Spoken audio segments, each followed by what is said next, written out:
Why was the world suddenly so quiet when the screaming should have never stopped? Elena Rogers didn't remember the sound of the first explosion, only the silence that followed. The kind of silence that swallows everything, even thought. 1 second, the convoy was rolling steady down Route Silver, sunlight beating off the windshields, desert heat rippling through the air. The next, the lead vehicle had vanished into a wave of dust, flame, and screaming metal. And then gunfire. Everywhere. She didn't freeze. Not her. Commander Mitchell had trained her better than that. But even training has limits when the ground itself turns against you. Ambush, contact front and both flanks, someone shouted over the radio. Her rifle was already up before she even realized she'd drawn it. Bullets kicked up the dirt inches from her boots, and somewhere through the chaos, Mitchell's voice cut through the static. Calm, focused, commanding. Establish cover, defensive perimeter. Rogers, I want your section left side, suppressive fire on that ridge. Even in the middle of hell, his voice anchored her, always had. She scrambled behind the armored wheel well, her pulse racing but her breathing steady because he was still there. Commander Mitchell was always steady, always clear. Until she saw him fall. It happened faster than the brain could process. He exposed himself just for a second, coordinating a counterfire maneuver, shouting for the rear gunner to reposition. Then 3 sharp cracks from the distance. Controlled, precise, marksman fire. Mitchell's body jolted, once, twice, a third time. And then he crumpled. Elena's scream was swallowed by the gunfire. She didn't remember running, only that her rifle hit the dirt as she caught him mid-collapse. Commander, stay with me. Blood, too much of it. His lips were moving. She couldn't hear the words at first through the chaos, but then she did. The voice she'd followed for 4 years, breaking between shallow breaths. Don't let them get away with this. Sir, medic's coming, just hold on. Promise me, Rogers. Don't talk. Promise. Her throat locked. I promise. And then just like that, the life in his eyes dimmed out. Daniel Mitchell, her commander, her mentor, the man who taught her everything, was gone. Something broke in her right then, and what reformed wasn't the same woman. For 12 minutes, the fight dragged on, a desperate, chaotic exchange of fire that left the desert floor littered with brass and blood. When the last of the insurgent gunfire faded into silence, all that remained were the echoes of men and women breathing hard through disbelief. The QRF would arrive 15 minutes later, too late for Mitchell, too late for any justice. By then, the enemy fighters were gone, leaving behind nothing but empty casings and trails of blood disappearing into the hills. Command would call it a partial victory. The convoy survived, supplies delivered, enemy repelled. Elena called it what it was: failure. 3 days later, she stood at attention in a starched uniform that didn't feel real. A folded flag, a speech she couldn't hear, commanders shaking hands, offering condolences like formalities.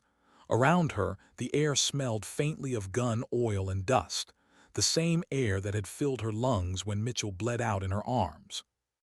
They called him a hero. They said his leadership saved the convoy. They said all the right words. But none of them were there. None of them saw his eyes fade out. When the ceremony ended, the soldiers began to disperse, quietly, respectfully. That's when she saw them waiting at the edge of the courtyard, 3 faces she trusted. Sergeant David Park, the medic who tried to save Mitchell. Corporal Jake Morrison, comms and security. Specialist Amy Reeves, intel analysis. Park's voice was low when he spoke. Rogers, we need to talk, somewhere private. They met in an unused storage building near the far edge of the base. Fluorescent lights hummed above, flickering faintly, like the world couldn't decide if it wanted to illuminate what they were about to say. Park leaned forward, elbows on his knees. You know they're not doing anything, right? Command. They'll file it, label it, move on. Alina said nothing, just stared at the dust motes drifting in the light. Morrison continued, frustration creeping into his tone. Intel's calling it a limited engagement. Some surveillance, maybe a drone pass, that's it. No strike, no follow-up. They're treating Mitchell like collateral. Reeves exhaled shakily. I've been digging through signal intercepts on my own time. I think I found where those bastards came from. That got Alina's attention. You found them. Not officially, Reeves said. The patterns point to a compound 25 clicks west, remote, in terrain that's supposed to be neutral. They've hit at least 3 convoys in the last 6 months. I'm 90% sure that's where the Route Silver ambush originated. Alina's jaw tightened, so command knows. They know, Reeves confirmed. They just won't act. Too many civilians nearby, not enough justification for a full op. Alina looked between them, something dark settling behind her eyes. Then command doesn't need to authorize it. Park frowned. You know what that means. Yes. It's suicide if we're caught. Then we won't get caught. There was a pause, a long one, the kind that decides everything. Morrison finally said, if we do this, it's not about revenge. I know. It's about justice. Exactly. Reeves nodded slowly, then count me in. For the next 4 days they lived 2 lives, one in the open, one in the shadows. On the surface they were just 4 soldiers on base rotation, smiling in the mess hall, logging normal hours, laughing when they needed to. Beneath that surface, meticulous planning. Reeves pieced together intel maps and satellite feeds like assembling a ghost puzzle. Guard rotations, signal patterns, supply runs, everything. Morrison acquired civilian radios, untraceable encryption gear, a beat-up SUV that could pass for a local transport vehicle. Park stocked trauma kits, morphine, antibiotics, anything that might keep them alive long enough to get back. And Alina handled the weapons. She couldn't touch the armory, not officially, so she went through a contact, an old Afghan interpreter who'd once supplied private contractors. 4 HK-416s, suppressors, ammunition, night vision, grenades. It drained her personal savings, but the cost didn't matter. Not when she replayed Mitchell's voice every night before sleep. Promise me. They trained in silence in the old vehicle bay after midnight, checking every motion, every signal. There was no room for doubt, no time for fear, only the mission. By the 4th night, the plan was set. Insertion at 2100 hours under cover of personal leave. Travel off-grid toward the compound. Approach within 5 kilometers on foot. Surveil, confirm, eliminate. Extract before dawn. No backup, no air support, no forgiveness if caught. Alina stood over the map one last time. We're ghosts, in and out, clean. This doesn't exist, understood. Understood, Morrison said. Understood, Park echoed. Reeves looked up from her notes. If this works, it won't bring him back. Alina's expression softened just for a heartbeat.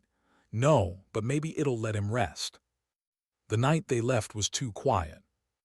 No wind, no movement, just the hum of the SUV engine as they rolled away from the base, headlights off, the world narrowing to a tunnel of stars and sand. For a long while, no one spoke. The desert stretched endlessly, as if even the earth was holding its breath. Park finally broke the silence. You ever think about what happens after? Alina kept her eyes on the road. After what? After this, if we get caught, if they find out. She shrugged, then they find out. That's simple. Mitchell died doing the right thing. If I go down for doing the same, that's fine by me. No one argued. They drove 3 hours through desolate terrain, stopping once to kill the engine and listen. No pursuit, no patrols, nothing but the faint hiss of the wind. At 2:30 hours, they parked the vehicle behind a ridge 5 kilometers from the target. From there, The rest would be on foot. Night vision down, rifles up, step by step through the darkness. The ground was rough, sharp with stones and dry grass. Every sound seemed louder in the silence, the crunch of boots, the hiss of breath through cloth. They reached the overlook at 3:40 hours. From that ridge, the compound lay below them, silent, self-assured, asleep. Reeves adjusted her scope, whispering, "Thermal shows about 25 heat signatures. Main structure in the center. That's where their commander operates." Alina studied the glowing shapes through her scope. "We confirm, we wait, we do this right." Hours passed. Slowly the world brightened, faint pre-dawn light crawling across the desert. Movement near the center building. A group of men stepping out, laughing, unconcerned. One of them, a tall man with a trimmed beard and command in his posture, fit the profile perfectly. Reeves' whisper was almost reverent. "That's him, called Hassan, the one who ordered root silver." Alina's finger tightened slightly on her trigger. Not yet. Through the glass, she watched him laugh, like nothing in the world had meaning except his morning coffee. She could still see Mitchell's blood. She lowered her rifle. "We wait until night." That night the plan would begin. And Alina Rogers, quiet, composed, loyal, would become something else entirely. Not for revenge, not for glory, but because she had made a promise. And some promises demand everything. How long can a heartbeat stay quiet before it starts sounding like a countdown? The desert was still. So still that every movement felt wrong, every breath, every crunch of gravel under a boot seemed to echo across miles. Alina crouched behind a ridge, the faint green glow of her night vision lenses bathing her face. Her team lay beside her, Park scanning sectors, Morrison adjusting comms, Reeves whispering coordinates under her breath. The world existed in pulses of data and silence. 0145, Morrison murmured. 15 minutes. Copy, Alina whispered. They had rehearsed this moment 100 times in secret, but reality was never rehearsal. The weight of the rifle felt heavier now, the air thicker.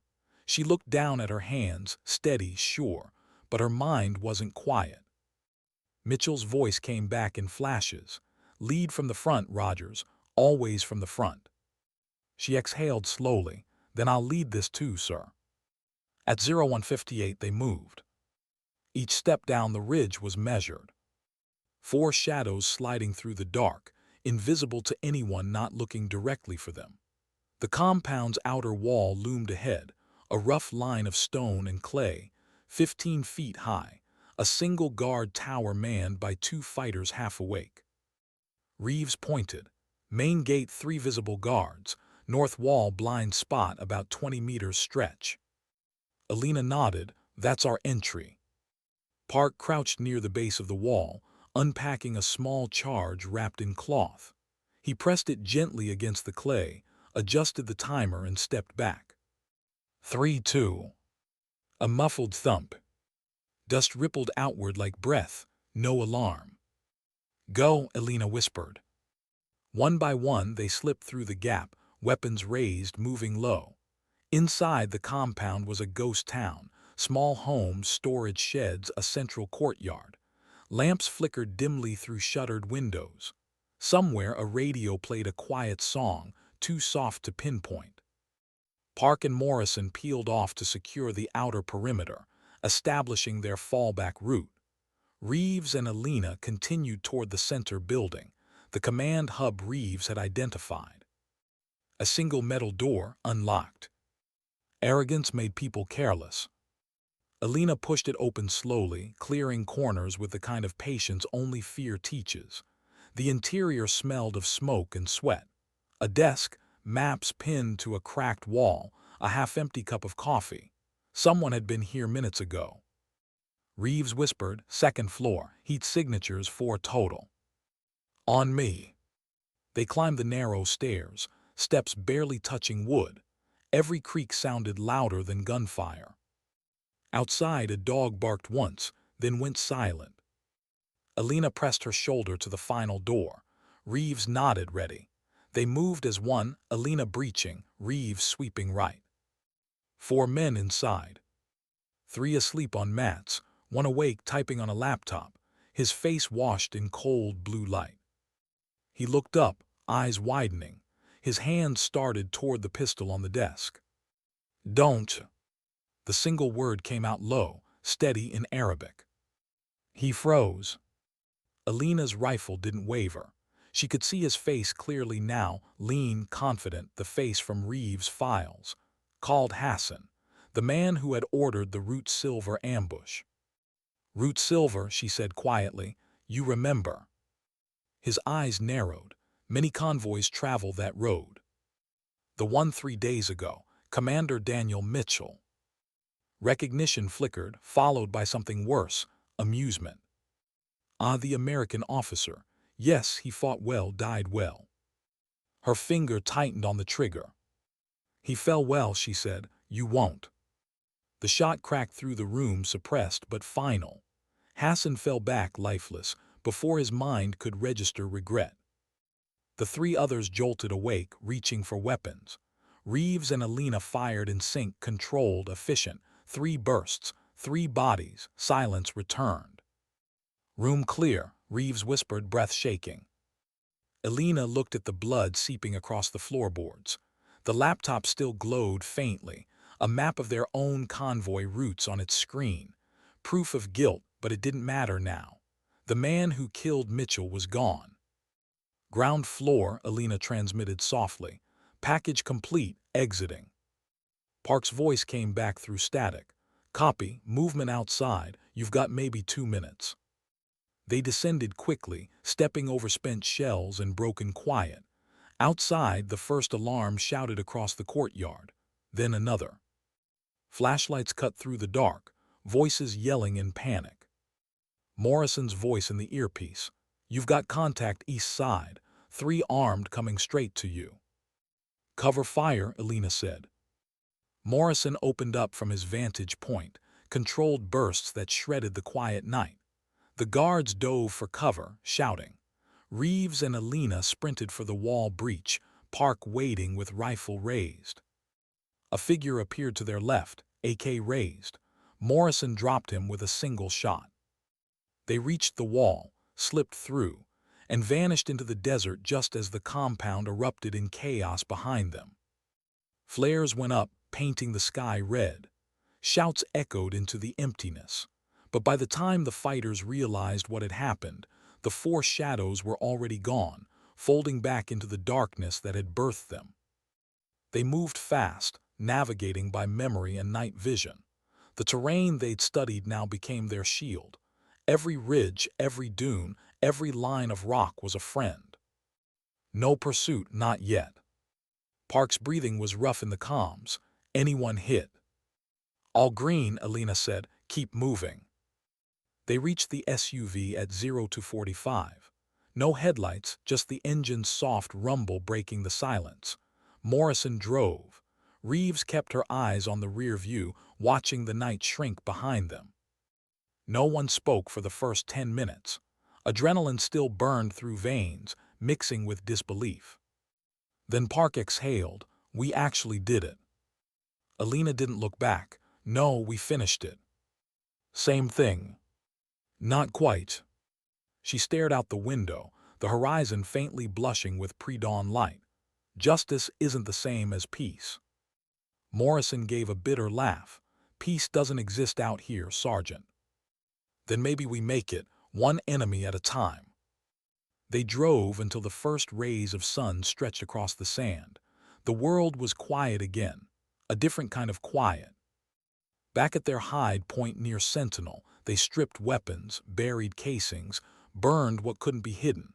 Every trace had to vanish. When they finally walked through the gate hours later, the guards barely glanced up. 4 soldiers returning from leave, nothing more. They showered separately, uniforms spotless, expressions neutral. Inside, their hearts still raced. Alina sat on the edge of her bunk, staring at her reflection in the locker mirror. Her face looked the same eyes, same freckles, same braid pulled too tight, but something behind the eyes had shifted. She whispered under her breath, "You can rest now, sir." The next morning, rumors spread. A compound 25 kilometers west had been hit overnight, multiple enemy casualties. The regional insurgent commander, called Hassan, confirmed KIA. Coalition forces denied involvement. Officially, no one had moved. But soldiers talk. They always talk. Elena heard it in the mess hall whispers. Someone got him. Someone made it right. She never said a word, neither did her team. When Colonel Parker called her into his office 3 weeks later, she already knew why. He sat behind his desk, fingers steepled, his expression unreadable. "Sergeant Rogers, I've been reviewing recent intelligence. The incident west of Sentinel, the elimination of Hassan and his lieutenants." Elena kept her face neutral. "Yes, sir." "Quite a coincidence, considering the timing." "Coincidences happen, sir." Parker leaned back, studying her. "You were close to Commander Mitchell." "Yes, sir." "He was a good man, the kind who inspired loyalty, the kind who'd make soldiers feel responsible for justice when bureaucracy failed." Elena met his gaze evenly. "He was that kind of man." Parker sighed. "I can't officially condone unauthorized actions, Sergeant, but I can recognize when the results serve the greater mission." He opened a folder, photos, satellite imagery, casualty reports. Since Hassan's death, enemy activity in this sector dropped 40%. His networks fractured, dozens of lives potentially saved. He closed the folder. "If someone did act independently, they did us a favor, a dangerous one. I'm not going to investigate further." "Understood, sir." "But make no mistake, initiative is admirable. Insubordination is not. We can't build an army on personal vendettas." "No, sir." He nodded once, then let's leave it at that, dismissed. She walked out slowly, the door closing behind her with a quiet click. The corridor was empty, sunlight spilling through narrow windows. She should have felt relief. Instead, she felt nothing. Maybe that was the real price of vengeance. It doesn't fill the hole, it just stops it from bleeding. She stepped outside into the midday glare. In the distance, soldiers moved between vehicles, laughter echoing faintly. The world kept going. The war didn't care who died or who kept promises. But for Elena Rogers, one chapter had closed. Not neatly, not cleanly. Just closed. That night she couldn't sleep. In her dreams, she was back on Route Silver, sandstorm roaring, metal twisting, Mitchell's hand gripping hers. "Promise me." "I did," she whispered into the dark. "I did." Outside, the desert wind howled like memory. When justice is done in secret, who carries the truth? Weeks had passed since the night the desert swallowed their footprints, and still Elena woke before dawn, heart pounding, body ready for a fight that was already over. The compound was a ghost now, burned into her memory. Every time she blinked, she could see the flash of Hassan's eyes in the blue laptop light, the moment before the bullet found him. It wasn't guilt exactly, something colder, an awareness that nothing felt different, even after revenge. Outside, the base was alive again. Engines rumbled, soldiers cursed, the smell of diesel and coffee bled through the air. War moved on, it always did. But she hadn't. Morning briefing. Routine, orders, updates, nothing personal. Elena stood among 30 soldiers while the new convoy commander, Captain Rhodes, outlined mission schedules for the week. His voice was clipped, efficient. But every time he said Route Silver, the room shifted slightly, soldiers glancing at her, then away. Everyone knew that road now carried ghosts. "Any questions?" Rhodes asked. Silence. "Good," dismissed. Chairs scraped, boots thudded. Elena lingered a moment longer. Her eyes drifted to the wall behind Rhodes, the photo board where every fallen soldier's picture hung. Mitchell's portrait had been added recently. framed, polished, distant. She walked out before anyone could see the tremor in her jaw. Later that day, she found Morrison in the comms tent. He was calibrating radios, sleeves rolled up, eyes fixed on dials that didn't need adjusting. "You haven't been sleeping," she said quietly. He smirked without looking up. "Neither have you." "Elena," he paused, his voice lowering, "sometimes I think about it, the mission, the breach, the fire, the noise, it plays on loop."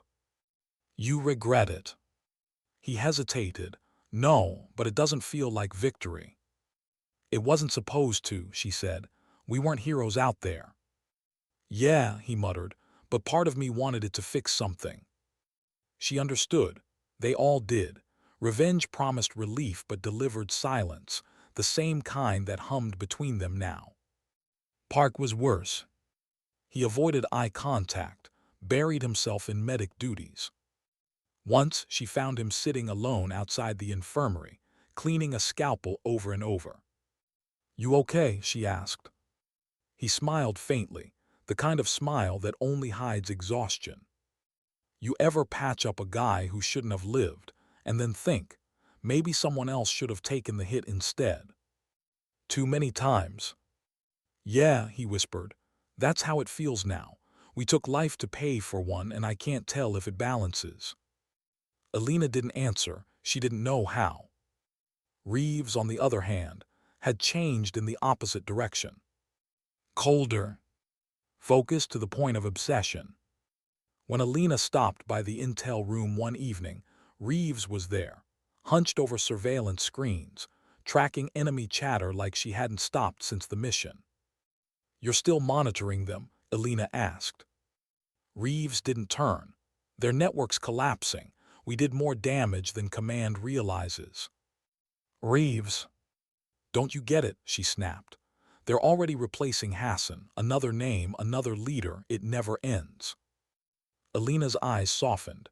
"Then maybe we have to." Reeves stared at her. "You sound like him." "Like who?" "Commander Mitchell." Elena swallowed hard. "Maybe that's the point." Reeves looked away. "Or maybe that's how people lose themselves, thinking they're honoring someone when really, they're just trying to justify the blood on their hands." The words hit harder than a bullet. That night the nightmares returned. She dreamed of the convoy again, the smoke, the ringing ears, Mitchell's final breath. But this time when she looked down, it wasn't his blood on her hands. It was her own. She woke gasping, sweat freezing on her skin. Outside her quarters, the wind howled across the sand. She reached for her rifle on instinct before realizing she was safe, or whatever passed for safe now. Her watch read 0200, same hour they'd breached the wall that night, same hour everything changed. At breakfast the next morning, the four of them sat together for the first time in weeks. No one said the word mission, but it hung between them, thick as smoke. Morrison poked at his eggs. "You hear? Colonel Parker got commendations from Division for reducing insurgent activity in the sector." Park snorted. "Guess we're effective ghosts." Reeves didn't smile. "Ghosts still bleed." Elena looked at each of them. "We knew this wouldn't feel clean. Justice never does." "Maybe not," Park said, "but I thought it'd at least feel like something." Elena's fork stopped midair. "It does, it feels like silence. That's how you know it worked." They didn't answer. Sometimes silence was agreement, sometimes surrender. Later, Command assigned her to oversee a new convoy drill. Routine, simple on paper. But when she walked back into the motor pool, something twisted inside her. The smell of diesel and sand, the metallic clang of gear, everything was identical to that morning on Route Silver. One of the new recruits, a young private named Ellis, was struggling with his equipment. "Sergeant Rogers," he called out nervously, "can you check my loadout?" She knelt beside him, adjusting the strap on his vest. "Tighter here," she said softly. "You don't want your gear shifting when the shooting starts." He nodded, eyes wide. "Yes, ma'am, I heard about the ambush last month, the one where Commander Mitchell." Her breath caught. I heard he saved a lot of people, Ellis continued. Must have been something, serving under a leader like that. She forced a smile. It was. He hesitated. Do you ever stop thinking about it, the missions? No, she said truthfully. You just learn to live with the echoes. He frowned. Echoes. She met his gaze. The things that stay after the noise ends. That night the team met again, unplanned. A quiet corner of the barracks courtyard near the small memorial they'd built for Mitchell. Just a brass plaque on stone. Nothing official. Nothing recorded. Reeves placed a single spent casing beside it, the one she'd kept from the mission. Morrison lit a cigarette, offering one to Alina. She refused. Park broke the silence. You think he'd be proud of us? Alina stared at the plaque, the letters glinting faintly in the moonlight. I think he'd understand us, she said. That's different. Reeves exhaled, voice barely audible. Then why does it still feel wrong? Because it was wrong, Alina admitted, but it was necessary. Morrison flicked ash onto the dirt. Maybe those two things can't live in the same sentence. Maybe they're supposed to, Alina said. War isn't clean, neither is justice. Park rubbed his palms together, trembling slightly. I keep replaying it. The moment we left the compound, I thought I'd feel lighter. Do you? No, I just feel quieter. She looked at him, recognizing the same hollowness behind his eyes that lived in hers. That's the sound of loyalty, Park. It doesn't shout, it just stays. For a while none of them spoke. The desert wind brushed through the courtyard like a sigh. In that silence, something fragile held them together, the unspoken bond of those who had crossed a line and couldn't uncross it. Days turned into weeks, operations resumed, convoys rolled again. The rhythm of deployment swallowed them, but beneath the surface, the secret pulsed like a heartbeat. Alina began keeping a notebook, something she'd never done before. Small, leather-bound, hidden under her bunk. Not a confession, not exactly, just fragments. He said, don't let them get away with it. We didn't. But who are we now? Some nights she'd open it, stare at those words and close it again. Because there was no answer, only the slow understanding that vengeance and justice wore the same face but different eyes. Then came the news, quiet, unceremonious. Command had reassigned Park to a medevac unit 2 provinces north. Reeves was rotating back to Intel headquarters. Morrison was taking extended leave. The team was breaking apart. Maybe command suspected something, maybe not. Either way, the story was ending in pieces. Their last evening together was under a sky smeared with orange dust. They sat outside the mess hall, drinking stale coffee from tin mugs. This place will forget us, Morrison said. Good, Reeves murmured. We were never supposed to be remembered. Park looked at Alina. What about you? She shrugged. Someone has to stay. Mitchell's people should still be here. Then keep the promise, he said quietly. She nodded, always. When they left the next morning, she didn't watch them go. She couldn't. That night she stood alone by the memorial again. The camp was quiet, generators hummed somewhere distant.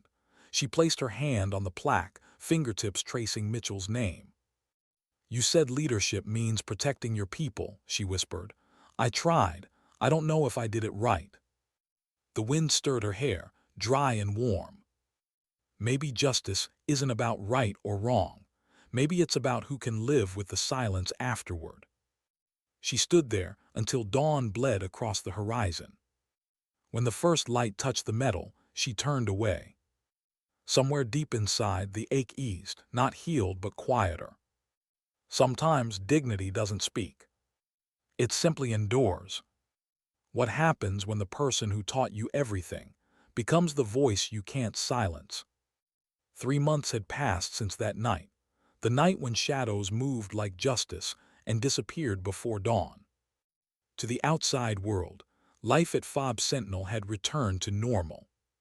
Convoys rolled, reports filed, patrols rotated. but normal doesn't return to those who have broken its rules. Elena Rogers now wore a new insignia, Sergeant First Class. It came with a firm handshake from Colonel Parker, a brief speech, and a line about leadership potential. She nodded, smiled, and saluted. But inside she felt none of it. Promotions were supposed to mean progress. This one felt like penance. She stood on the observation deck overlooking the base yard. Soldiers trained below, their shouts echoing across the sand. Among them, Private Ellis, the same kid who'd asked her about echoes, was learning fast. He moved sharp, deliberate, hungry to prove himself. He reminded her of someone.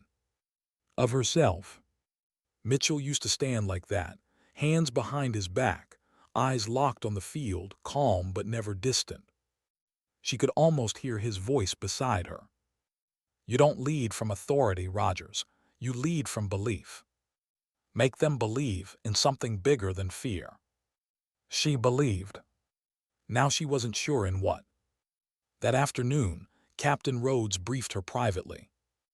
Rogers' command's concerned about increased insurgent movement south of Route Silver. New cell forming, small, mobile, aggressive. They've hit 2 convoys this month. Same tactics as before. Elena's stomach tightened. Same tactics. Ambushes, coordinated. IEDs, small arms fire, but intel's thin. Locals won't talk. He paused, studying her face. You've dealt with this kind of thing before. She met his eyes, careful. Yes, sir. Good, then I want you leading the next recon patrol. Confirm their position, report back. No direct engagement. She nodded slowly. Understood. No direct engagement, Rhodes repeated, his tone sharp. Yes, sir. He left her with the map, and a silence that pressed down like memory. No engagement. No revenge. No justice. That night, Elena stared at the operation map in her quarters. Red circles marked suspected enemy zones, too familiar, too deliberate. Reeves' voice echoed from months ago. They're already replacing Hassan. Another name, another leader. It never ends. She shut her eyes. She could almost feel the heat of the ambush again, the sandstorm of bullets, the weight of Mitchell's body in her arms. Her pulse quickened. This was how it started last time. The difference now was command knew her name. They trusted her, promoted her. She couldn't betray that, could she? The next morning, she led the recon unit out of the gate. 6 soldiers. Routine patrol on paper, but every road looked like Route Silver now. Every ridge looked like an ambush waiting to happen. Private Ellis rode in the gunner hatch, scanning horizons. Beautiful day, he said, trying to sound casual. Elena didn't answer. Her eyes kept drifting to the horizon line, dry riverbeds, sun glare, endless sand. Ambush terrain, her mind whispered. Don't let them get away with it. They reached the designated checkpoint by mid-afternoon. No contact, no movement, just wind. Ellis spoke into the radio. Area clear, no visual wait. He froze. Movement East Ridge, 2 no 3 figures. Elena raised her binoculars. 3 silhouettes, barely visible against the rocks, moving with practiced rhythm. Too far to confirm weapons. Too close to ignore. Her breath slowed. Every muscle remembered the same dance from that day. Orders, ma'am, Ellis asked. She hesitated. Command's voice echoed in her head. No engagement. But Mitchell's voice came louder. Sometimes doing what's right means breaking what's written. She exhaled through clenched teeth. Hold position, she said finally. Observe, no fire unless fired upon. Her team nodded. She didn't lower the binoculars. One of the silhouettes turned toward them, pausing, watching. And for a moment, Elena felt something impossible, recognition. Not of a face, but of posture, confidence, intent. The same signature she'd seen before in that compound. Could it be a survivor from Hassan's group? Someone who escaped? Her pulse thundered. But before she could decide, the figures vanished behind the ridge. They returned to base at sunset quiet. Elena filed the report, factual, minimal, sterile. 3 unidentified personnel, no engagement, no casualties. Rhodes signed off without comment. But she caught the flicker of suspicion in his eyes. He'd read her record. He knew her reputation for control, precision, restraint. He didn't know what lived beneath it. That night, Elena sat alone in the mess hall long after curfew. The lights buzzed overhead, flickering in tired rhythm. She turned her coffee mug slowly in her hands, lost in the swirl of half-cold liquid. When the door opened, she didn't look up. "I figured I'd find you here," Colonel Parker said. He moved quietly, sitting across from her. For a long time, neither spoke. Finally, he said, "You've been different since the promotion." "I'm fine, sir." That wasn't a question. She looked up tired. "You promoted me, Colonel. I'm doing my job." "You're doing more than that," he said softly. "You're trying to carry something you don't need to." Her grip tightened on the mug. "With respect, sir, I'm carrying exactly what I should." Parker studied her face. "I told you once, initiative can be admirable, but isolation is. Don't let what happened make you think you're alone in it." Her jaw flexed. "With respect, sir, I was alone when he died." Silence. The hum of the lights filled the gap. Finally, Parker said, "You remind me of him." She blinked. "Of who?" "Mitchell. The same eyes when something's eating at you. The same inability to rest when the world doesn't feel right." She swallowed. "That's not a compliment, is it?" He almost smiled. "Depends on what you do with it." And then quietly, "Don't become what the war needs. Become what the people around you need." He stood and left, leaving her with the kind of advice that doesn't land until much later. That night she dreamed again. But this time the memory was older, years earlier, before Root Silver, before death. A training field, early dawn. Mitchell and Elena, side by side, watching recruits stumble through drills. "Why do you do it, sir?" she had asked. "Keep coming back to the line when you could have transferred out years ago." He'd smiled slightly. "Because out here you can still make a difference. Paperwork doesn't save lives." "But rules do," she'd said. "Sometimes," he'd replied. "Other times rules get people killed." She'd frowned. "Then how do you know which to follow?" He looked at her for a long time, eyes steady. "You don't. You just decide what kind of person you want to be, and you live with the cost." When she woke, the line repeated in her head like a heartbeat. Live with the cost. Days turned to weeks again. The insurgent activity south of Root Silver intensified. More ambushes, more dead. Command planned a large-scale operation to sweep the region, but logistics dragged, approval stalled. Every day they waited meant more soldiers lost. Ellis came to her one evening, frustration in his voice. "Ma'am, they're dying out there. Why are we waiting?" "Because waiting keeps us alive," she said. He stared at her. That's not what Commander Mitchell would have said. The words struck deeper than he knew. "No," she whispered, "it's not." When he left, she sat for a long time, staring at the horizon where the sun had disappeared behind the hills, the same direction Root Silver cut through. She could almost see the flash of that first explosion again. The smoke, the fire, the promise. The ache of unfulfilled duty coiled inside her chest like wire.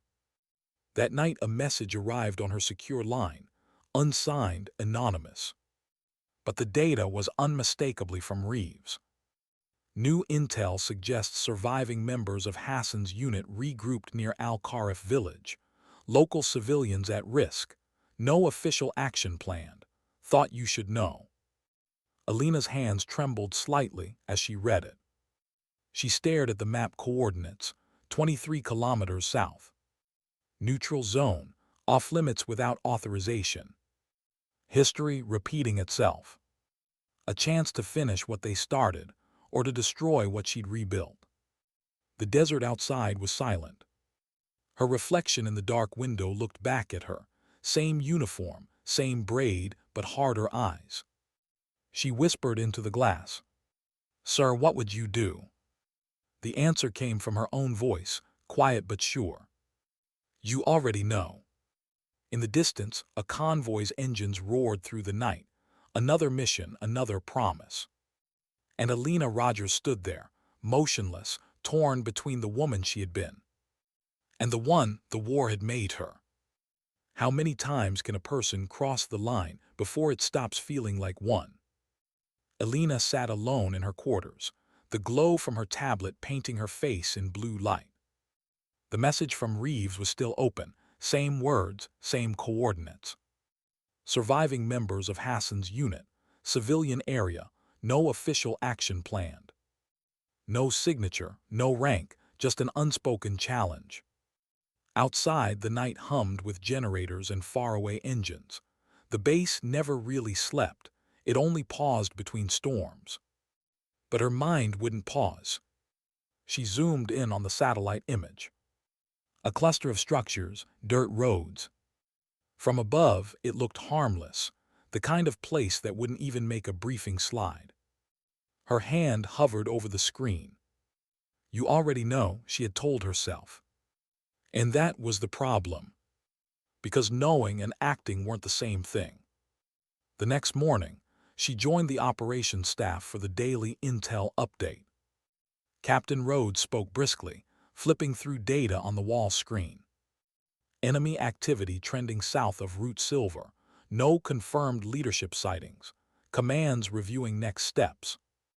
Reviewing, Alina repeated quietly under her breath. Rhodes caught it. Something to add, Sergeant. She straightened. Sir, I recommend immediate surveillance. If they're regrouping near Al-Kharif, waiting could compromise civilian safety. Rhodes frowned. We're aware of that possibility, but until command authorizes an operation, our hands are tied. With respect, sir, permission has nothing to do with capability.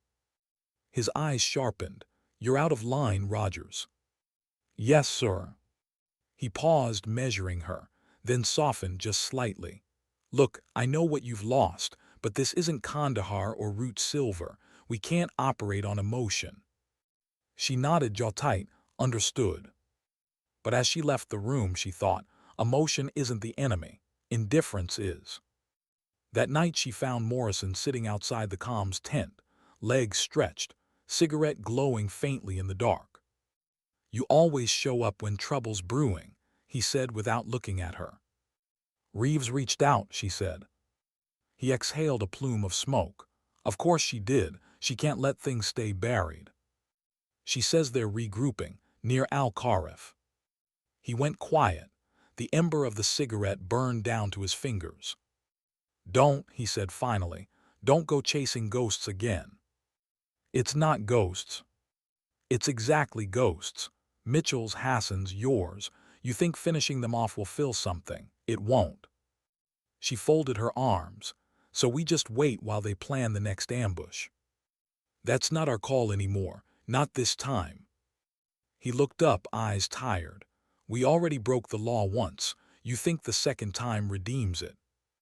No, she said softly. I think it honors the promise. He shook his head. The promise was justice, not obsession.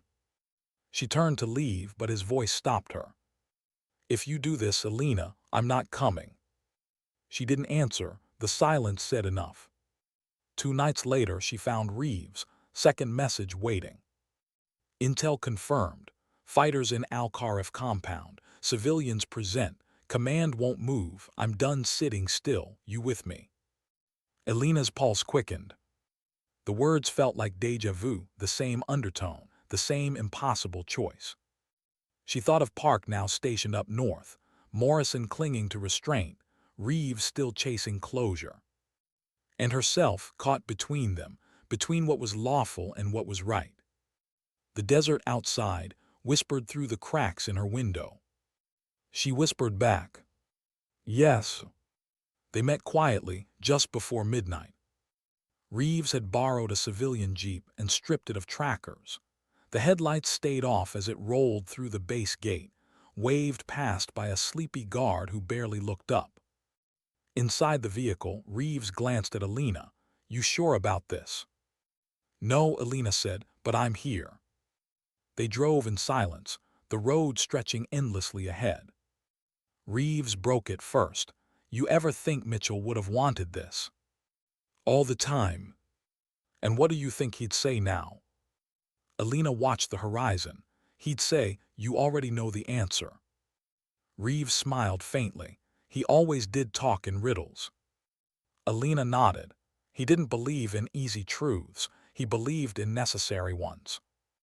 They reached the outskirts of Al-Kharif, around 300 hours. The air was still, the village asleep. But through night vision, movement flickered. Shadows near the southern wall, guards, armed, not villagers. Reeves whispered, "At least a dozen, maybe 15. Alina crouched beside her. "We confirm presence, then extract. No shots unless we're fired on. Understood?" Reeves smirked. "You're sounding like command now." "I'm trying to learn." They moved closer, keeping low through the dry grass. The smell of smoke and cooking fires drifted faintly in the air. Through her scope, Alina spotted a figure she recognized from intel files. One of Hassan's lieutenants, scarred face, distinctive gait. "Alive." Her chest tightened. "That's him," she breathed. Reeves adjusted her lens. "So the intel's good." "Too good," Alina muttered. The man laughed, gesturing to others around him. The same casual arrogance she'd seen in Hassan's expression. The same certainty that no one would come for him. Her finger hovered near the trigger. One pull and it would end. One pull and she'd break her word to Parker, to Rhodes, to herself. "Rogers," Reeves whispered, noticing the tension in her shoulders. "We said no engagement." Alina exhaled. "We observed, that's all." But she didn't move. Didn't blink. The laughter below carried through the night, careless, alive, free. Every sound scraped against the memory of Mitchell's dying breath.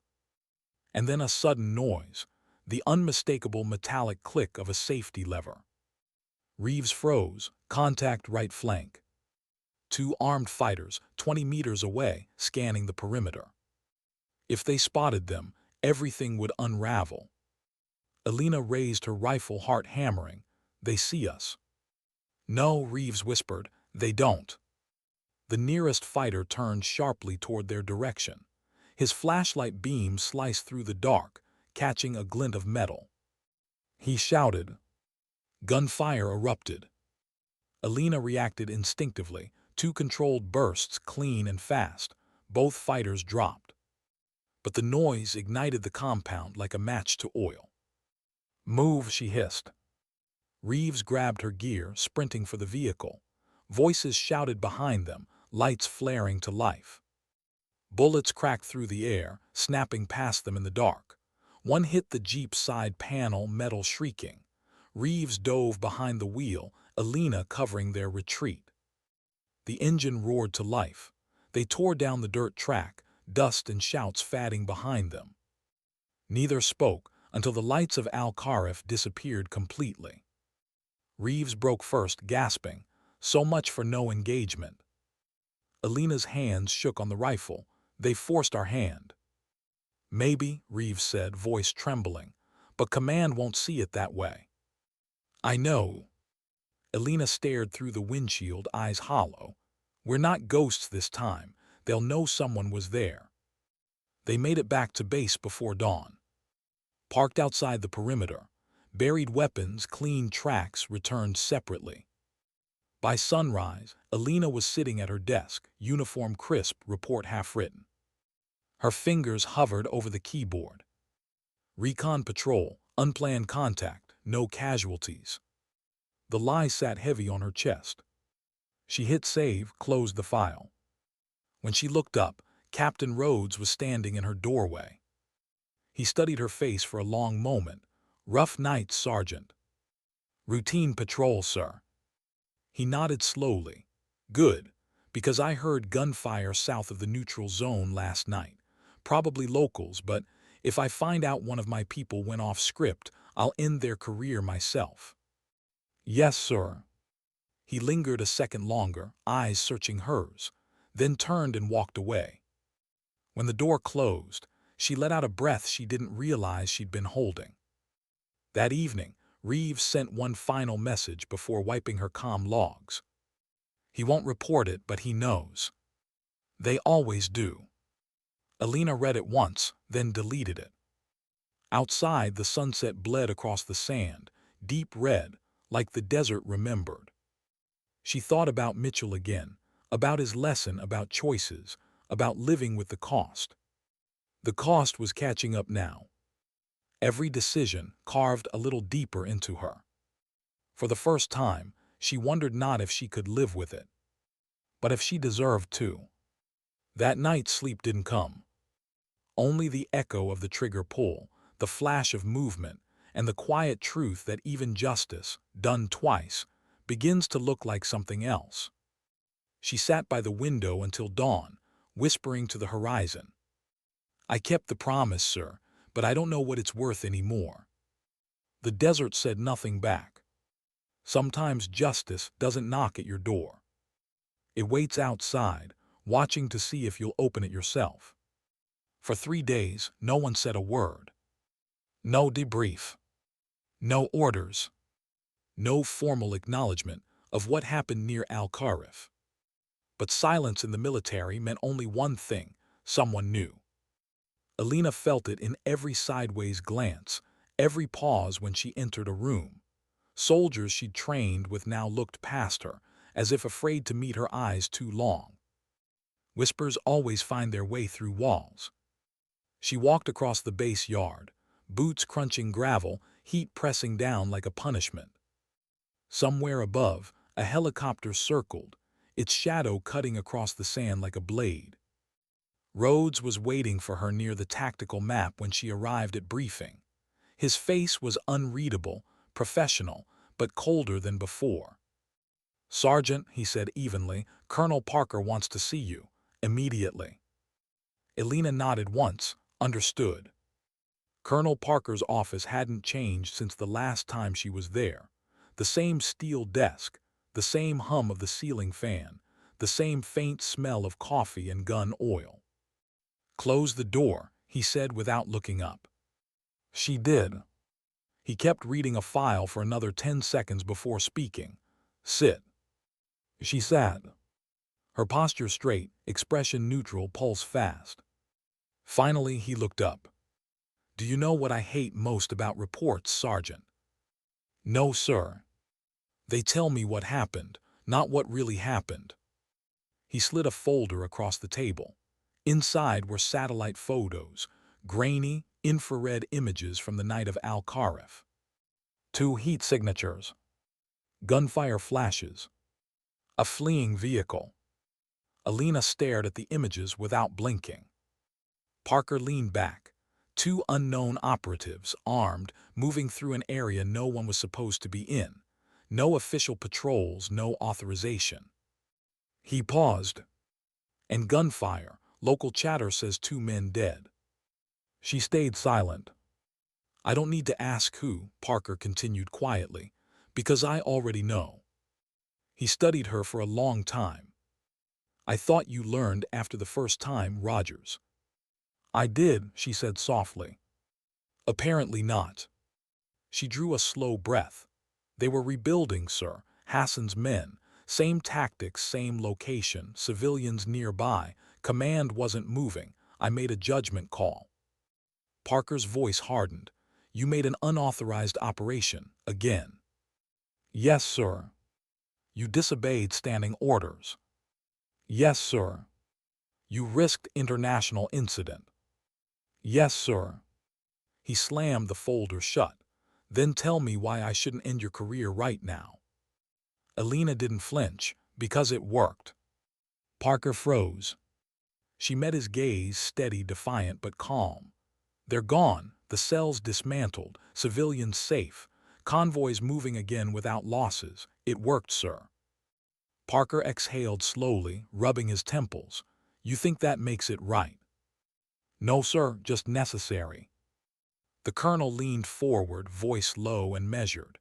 You keep thinking that necessity and morality are the same thing. They're not. Mitchell believed in both. You're only holding on to one. The words hit harder than she expected. She felt her throat tighten. He continued, softer now. You remind me of him because you care too much. You think if you just push harder, bleed more, the world will fix itself. But this isn't a world you can fix, Sergeant. It's one you can survive. She looked down. I wasn't trying to fix it, I was trying to finish it. And now it's finishing you, Parker said.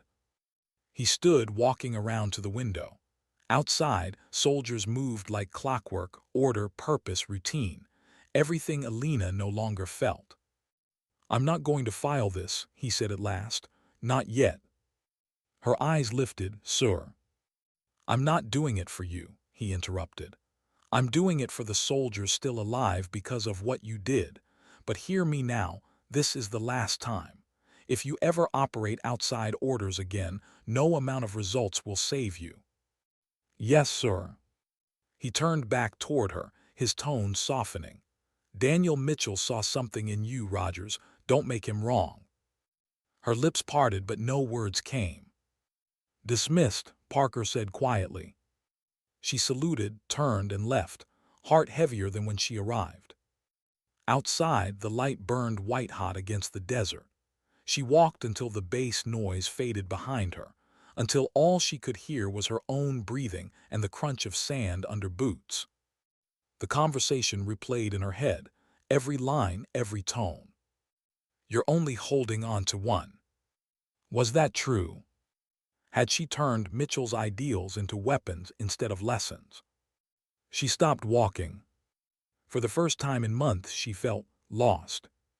That night, Reeves' name flashed on her comm. She hesitated, then answered. I heard, Reeves said quietly. They know. Yes. Are you okay? No. Reeves was silent for a moment. You saved lives, Alina. That matters. Maybe, Alina said, but it doesn't feel like saving anymore. It feels like surviving mistakes. Reeves' voice cracked. You did what no one else would. I did what no one else should, Alina said. There's a difference. You think Mitchell would have judged you for it. Alina stared at the darkness outside her window. I think he would have understood. That's worse. The next day she led a field inspection. Routine logistics check, supplies, fuel, convoy readiness. She moved through her tasks mechanically, detached. Ellis followed close behind, clipboard in hand, trying to match her pace. Ma'am, he asked cautiously, you okay? I'm fine, Private. You just seem different. She didn't answer. He hesitated. People talk, you know. They say you were with Commander Mitchell when it happened, that you were the only one who didn't freeze. I was the one who watched him die, she said flatly. Ellis went quiet. She glanced at him. He looked young, too young. Like she once was before the war taught her what silence really sounded like. You're doing good work, Ellis, she said, softer now. Don't lose yourself trying to prove something. This place already takes enough. He nodded, unsure what to say. As they walked, her comm crackled, base operations calling her name. Sergeant Rogers, report to tactical immediately. Her pulse spiked. Copy, she said into the radio. She handed the clipboard to Ellis. Finish the check, I'll be back. Inside the tactical room, Captain Rhodes was already at the main screen, Colonel Parker beside him. The room buzzed with tension. New development, Rhodes said without looking away from the map. Intercepted transmission. The insurgent networks are collapsing faster than expected, but there's chatter about a bounty coalition female operative, high value, possibly referring to someone at Sentinel. Alina's breath caught. A bounty. Parker nodded grimly. Seems your name made an impression. Rhodes crossed his arms. You built a reputation out there, Sergeant. Some think you're a ghost story, others a target. Alina stared at the red blinking icon on the map, an area near the border where the chatter originated.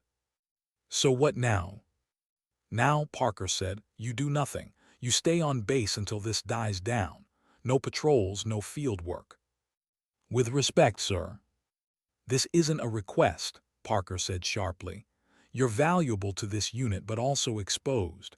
You've done enough off-script heroics for one lifetime. Rhodes added quietly, sometimes survival is the mission. Elena nodded stiffly, understood. The order should have felt like relief. Instead, it felt like exile. Days passed, she obeyed, stayed within the wire, led drills, wrote reports, smiled when expected. But inside she was unraveling.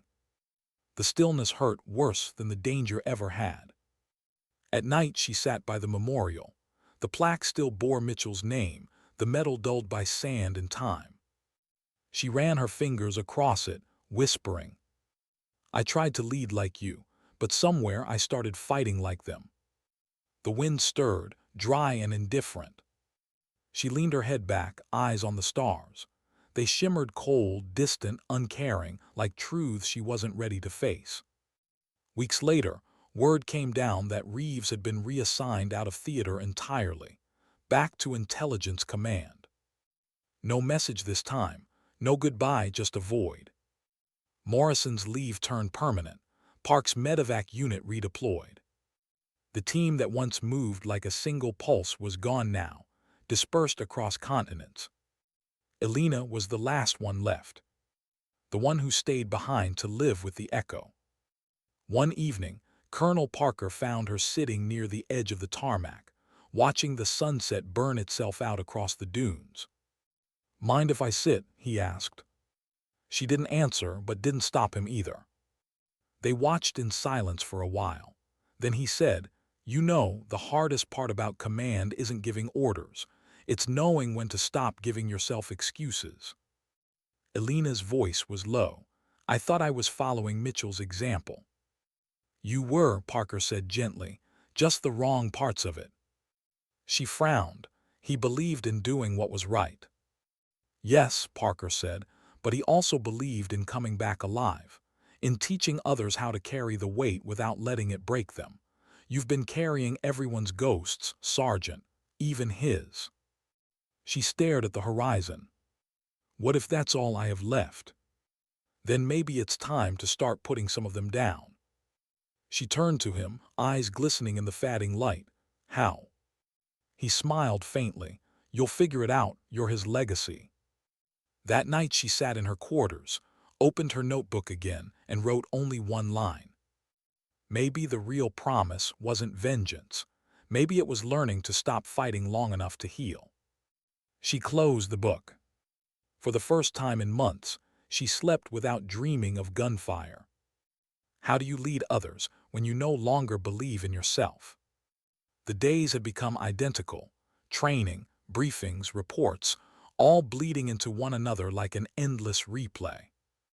But slowly, almost imperceptibly, the base began to change. And so did she. Elena Rogers, once the soldier who had defied orders for vengeance, was now the one others quietly watched, quietly followed. Not because she demanded it, because she never pretended to have all the answers. That, she realized, was the first lesson Mitchell had tried to teach her, and the one she'd ignored the longest. Morning light bled gold across the base yard as new recruits assembled in formation. Elena walked the line, inspecting their gear, her expression calm, voice even. She stopped in front of Private Ellis, who stood at attention, sweat trickling down his temple. Weapon safety, she asked. Always on safe unless engaged, ma'am. Show me. He flicked the switch correctly, steady hands this time. Good, she said, and what's the second rule? He hesitated. Never hesitate to fire when ordered. She tilted her head slightly. Close, but not quite. Never fire unless you have to. His brow furrowed. But She cut him off gently. There's a difference between following an order and understanding the weight of it. The trigger's easy, living with it is.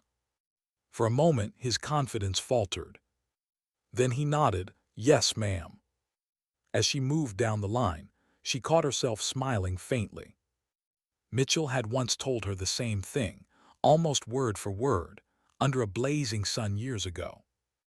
Anyone can pull a trigger, Rogers. Real soldiers know when not to. She hadn't understood it then, she did now. Later that afternoon, while reviewing patrol reports, a knock came at her office door. It was Ellis again, holding his helmet under one arm. "Permission to speak freely, ma'am." "Go ahead." He hesitated, then said, "I heard stories about you, about the Root Silver ambush, about what happened after." Her eyes lifted slowly. "What exactly did you hear?" "That you did what command wouldn't, that you made sure there was justice."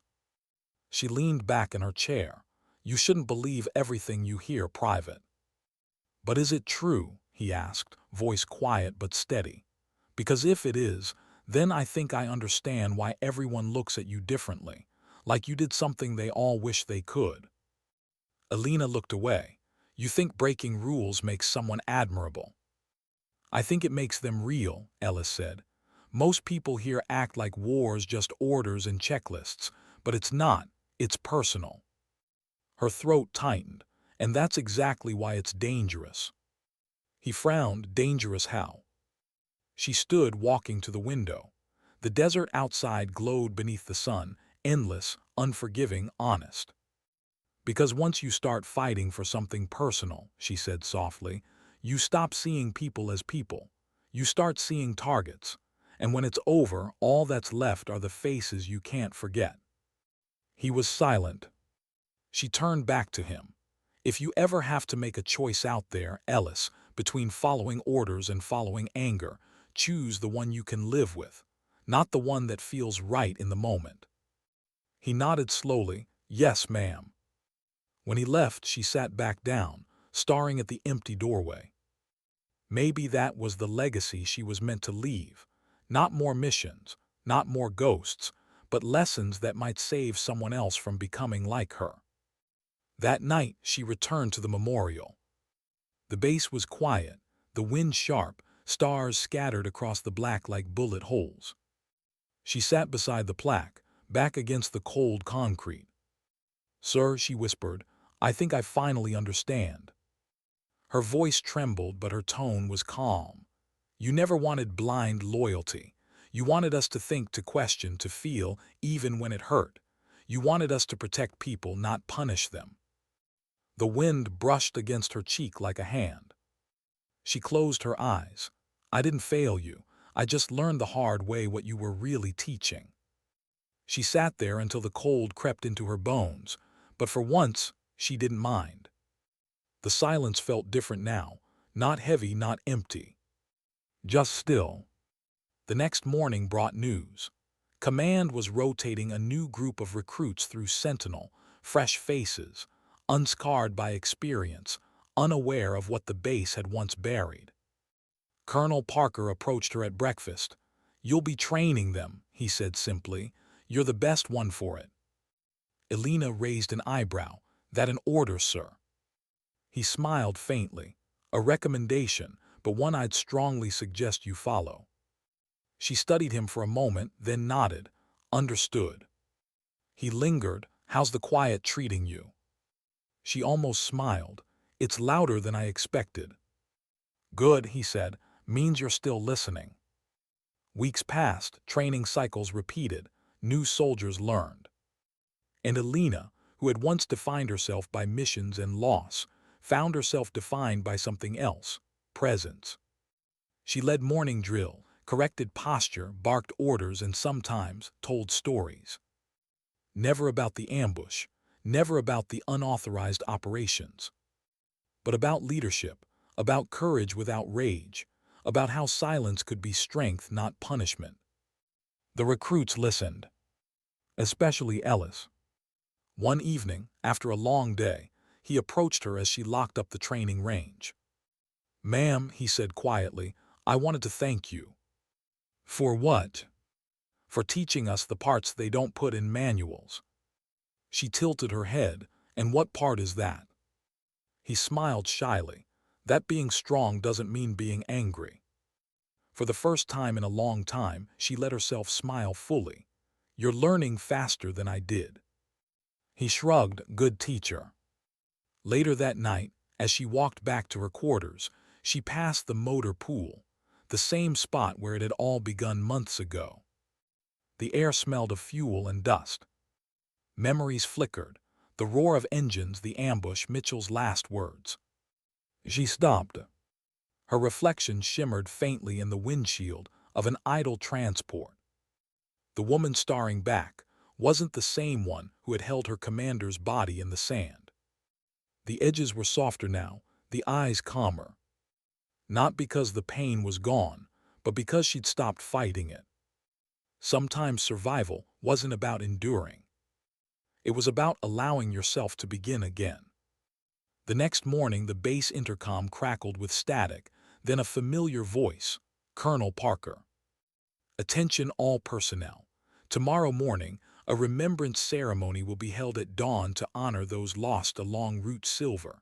Attendance is voluntary. Elena froze. It had been over a year since the ambush. Long enough for command to turn it into a line in the archives. But not for her. She stood at the ceremony the next morning, the sun still low, its light soft and gold across the sand. Soldiers lined up in silence. A bugle played. Names were read. When Mitchell's name came, she closed her eyes. She could still hear his voice. Still feel the weight of that final promise. Only now, the words meant something different. Don't let them get away with this. It wasn't about vengeance anymore. It was about never letting indifference win. When the ceremony ended, Ellis lingered beside her. You knew him well, didn't you? She nodded. He taught me everything that mattered. What kind of leader was he? The kind who didn't need people to follow him, she said softly, just to understand why he led. Ellis looked thoughtful. That's you now. She smiled faintly. Not yet, but I'm trying. That evening, she found herself writing again in her notebook. He said leadership means protecting your people, even from themselves. I think I finally understand what that means. Justice without compassion is vengeance. Compassion without strength is surrender. The balance is everything. She closed the book and placed it on the nightstand. Outside, the wind carried distant laughter from the courtyard. The sound didn't sting anymore. She lay back, eyes open to the faint glow of the ceiling light. For the first time in what felt like forever, she wasn't running from silence. She was resting in it. Sometimes redemption doesn't come with forgiveness. Sometimes it comes with purpose. And as dawn broke the next morning over the endless desert, Elena Rogers rose, tied her braid, and walked out to meet her new recruits, ready to teach them the one truth the war had burned into her soul. That courage isn't the absence of fear, it's choosing to do what's right, even when the right thing is to stand still. They said time heals all wounds. But time never healed the desert, it just learned to hold its scars better. Elena Rogers had stopped counting days. Out here they didn't mean much. The sun rose, the sun fell, and in between she taught, led, and tried to live without looking backward too often. But the past had its own rhythm. And sometimes even silence echoed. A letter arrived that morning, marked confidential. Not digital, not encrypted. Paper ink, a real signature. It was from Colonel Parker. Sergeant Rogers. Command has formally cleared your record of all unofficial operations. Due to tactical results and multiple corroborating testimonies, your service is reinstated to full standing. I've attached an option for transfer to instructor command, but before you decide, I'd like to see you one last time. See Parker. She read it twice. Then a third time. Full reinstatement. Forgiven on paper, but forgiveness wasn't what she'd been chasing. Still, something in her chest loosened. Instructor command. The idea felt strange. Teaching beyond this desert, away from the dust and ghosts. It felt like breathing fresh air after years underground. That evening, as the sun bled across the horizon, she made her way to Parker's office. He looked older now, more gray in his hair, deeper lines around his eyes, but the sharpness was still there. "Didn't expect you to take this long to come," he said with a small smile. "I had to finish training rotations," she replied evenly. "Didn't seem right to leave mid-cycle." "Still the same sense of duty," he said, leaning back. "Mitchell would have been proud." She hesitated. "You really think so?" Parker nodded. "You didn't let his name fade. You made it mean something again." He studied her for a moment, then added, "You've come a long way from the woman who thought justice came at the end of a rifle." Her gaze dropped slightly. "I had to walk through the fire to understand what it burned away." He smiled faintly. "That's what growth looks like, ugly but real." He pushed a small box across the table. Inside was a silver pin, an instructor's insignia. "Command, waiting for your answer," he said. "You take the post, you'll be training the next generation, the ones who still believe the world is fixable." "And if I stay?" she asked. Parker's voice softened. "Then you keep doing what you've been doing here, keeping this place human." She closed the box gently. "Maybe it's time to teach, not tactics but restraint." He smiled. "Then that's your mission now." That night she couldn't sleep. The stars were clear and cold, too bright to ignore. Something inside her told her to walk. So she did. Past the mess hall, past the motor pool, down the quiet path toward the edge of the base where the memorial wall stood. The same place where Mitchell's name had been etched into the metal. She knelt before it. The air was still. She took a folded sheet of paper from her pocket, her transfer acceptance form, and laid it beneath his name. "Sir," she whispered, "I'm leaving tomorrow." Her voice trembled, not from fear, but from the strange lightness of it all. "For the longest time, I thought the only way to honor you was to keep fighting, to never stop." She smiled faintly. "But I think I finally get it. You weren't telling me to fight, you were telling me to remember." She reached up, her fingers brushing the engraved letters. "You said the real war is surviving yourself. You were right." Her breath hitched. "I didn't win that war, sir, but I learned how to stop losing it." The wind stirred gently, brushing through her hair like an answer. She closed her eyes and let it pass.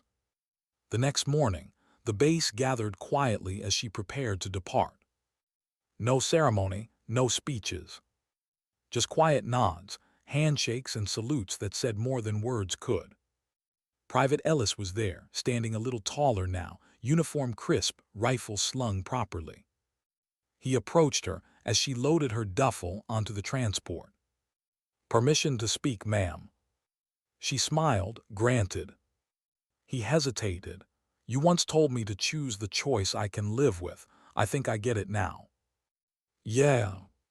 He nodded. "It's not about being fearless. It's about being honest." Her eyes softened. "That's the part they never write in the manuals." He grinned slightly. "You'll be missed here." "No one's gone if their lessons stay," she said quietly. He straightened, saluted.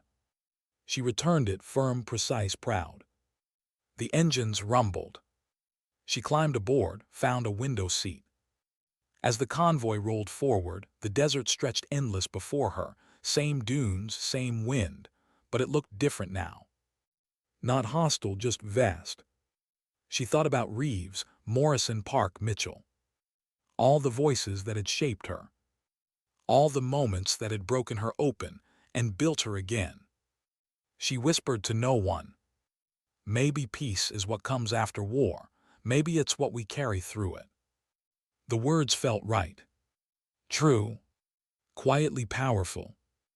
Days later, she arrived at the new base, modern, structured, far from the front lines. Recruits saluted her as she passed. They didn't know her story.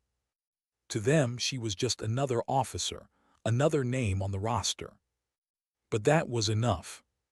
In her first class, she stood before a group of young soldiers, all eyes, all nerves. She looked at them, took a breath, and began.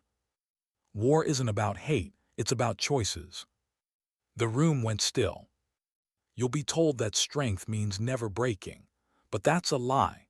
Strength is knowing when to bend, when to step back, when to forgive, when to say no to your own anger. She let the silence hang. I've seen people win battles and lose themselves.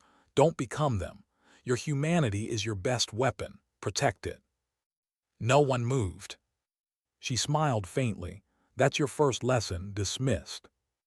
That evening after the class, she sat outside beneath a tree, her first shade in months. The air was cooler here, the wind soft instead of sharp. She opened her old notebook one last time. Pages filled with years of pain, doubt, and fragments of lessons written between sleepless nights. She turned to the final blank page and wrote, "He taught me that courage isn't loud. It doesn't shout or burn or demand to be seen. It endures quietly in choices, in mercy and restraint. Sometimes dignity doesn't speak, it simply acts." She closed the book and smiled. For the first time in years, she didn't feel like a soldier lost in memory. She felt like someone who had learned to live again. As the sun set, painting the horizon in muted gold, Alina Rogers stood, watching it fade behind the hills. The sound of distant training echoed faintly, shouts, laughter, the rhythm of boots on dirt. It no longer sounded like ghosts. It sounded like life.